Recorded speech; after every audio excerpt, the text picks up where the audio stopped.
Bang, mari duduk makan dengan ibu dulu, bang. Dah lama ibu tak makan dengan abang.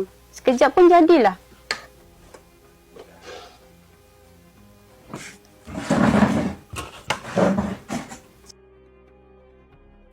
Sampai bila abang nak hidup gini Bukan ibu tak tahu abang dekat luar tu berkawan dengan siapa. Sekejap Ibu nak suruh orang makan ke nak cakap? Nak cakap lagi, nak makan lagi. Tak apa abang marah ibu gini. Dah kalau kamu marah, biar pergi kedai aku beritahu. Siapa hati abang buat ibu macam ni?